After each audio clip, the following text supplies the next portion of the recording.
Hello, my name is Sola, and for my work for this hackathon in the Diffbot track, I worked on an application called KG Shiritori.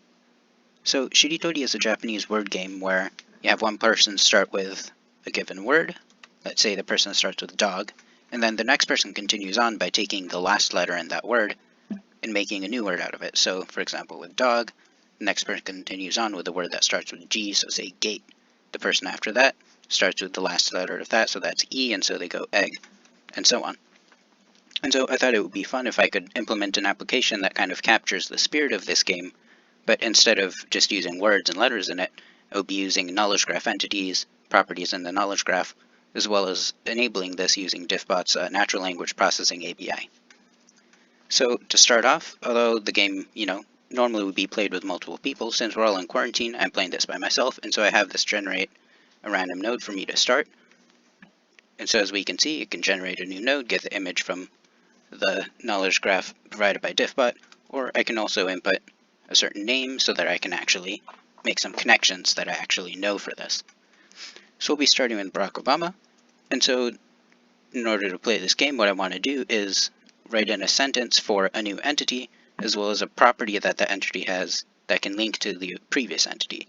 So say with Barack Obama, we all know that he was president, so I can try inputting George W. Bush, worked as the president, submit that, and then this will be processed, and then we see that it's successful.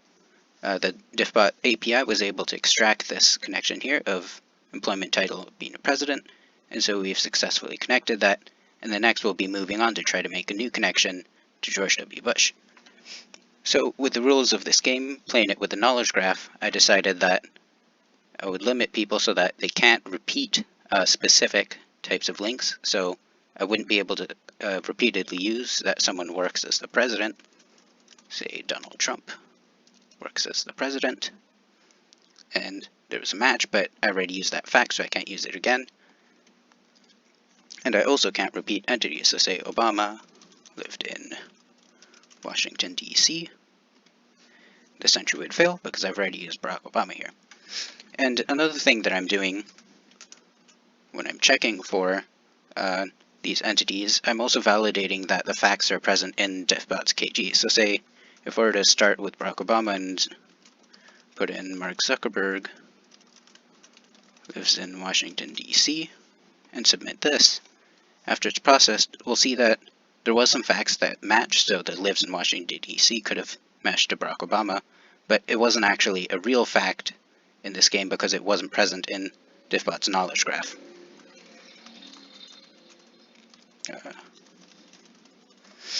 And so now we'll just put in George W. Bush again, and so we'll continue on with showing some other examples of types of links that can be made.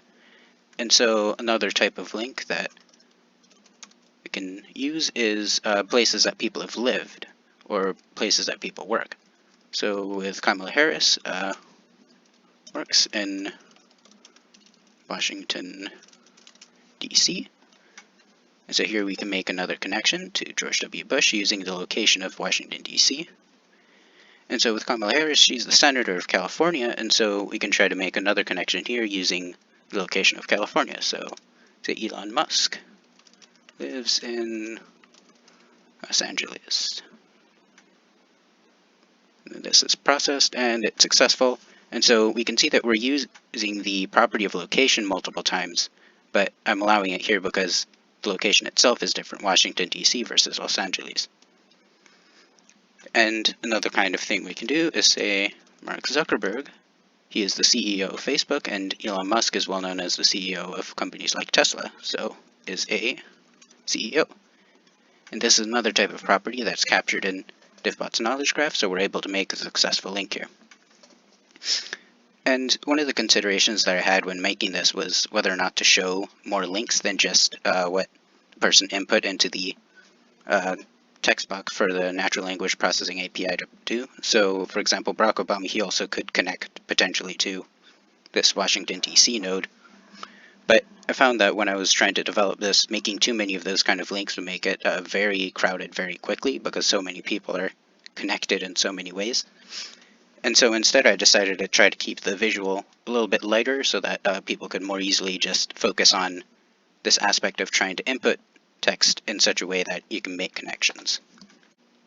So that wraps it up on an overview of the work that I did for this hackathon. Thank you, and I hope that you enjoyed this application of Diffbot's knowledge graph and its NLP API.